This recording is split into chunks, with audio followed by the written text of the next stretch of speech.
A Yid related the following story. I was walking along with my friend Chaim, who is blind. I was escorting him, and suddenly his phone rings. And he says, "Oh, that's my alarm. That's the hour that I have to keep Shmiras Haloshen." In my silence, he sensed that I didn't approve so much of this Kabbalah. And he says, "Oh, you're one of those who think that just 1 hour of Shmiras Haloshen doesn't mean anything because anyway, you're not supposed to talk Lashon Hara ever, huh?" So I said to him, "So Chaim, what's the answer?" He said, "Well, I know that this hour is going to bring me further to many more hours, and I'm going to get closer to Hashem eventually." "Sounds like you're pretty positive about that," I told him. He said, "Yes, I am. I'll tell you a story. A few months ago, I got a phone call from a neighbor of mine in Rishon LeZion, which is a city, a lot of from people, a lot of not from people. My neighbor's name is Nitzan. He's in his 20s. He calls me up, hysterical, crying and crying. "You must tell me how I could become frum. I need someone who could direct me to keep the entire Torah." I said to him, "Why so radical?" He said, "I wanted to get close to Hashem. You know, I love Hashem. I love the nation of Klal Yisrael. I'm just not observant. But I wanted to do something to get a kesher, a bond with the Rabino Shalom. I was makabel to keep Shabbos from 12 o'clock at night till 10 o'clock in the morning. My frum friends, they made fun of me. They're ridiculing. That's not Shabbos. You can't make up your own hours when Shabbos is. My non-frum friend said, 'Oh, what a joke.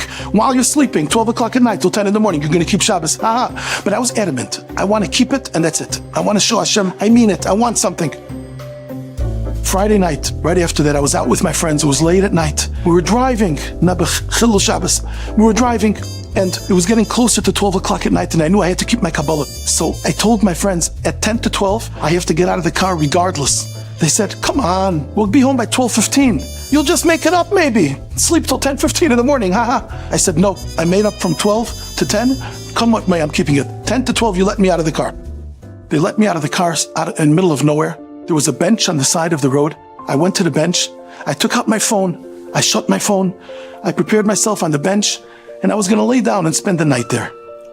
People stopped to offer me their phones, to offer me rides. Of course, that's not what I needed. Finally, after a fitful night, I woke up at 10 o'clock in the morning, or I got up.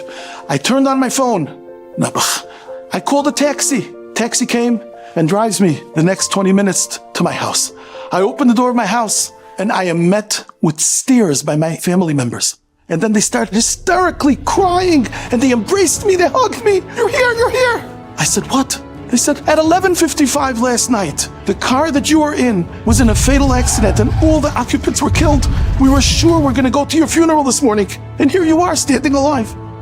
I realized that the Rabino Shalom values so much my Kabbalah, though I know it is an Aveira. I was being Mechal Shabbos, and yet, here I was. The Eibishter wants from me that little bit.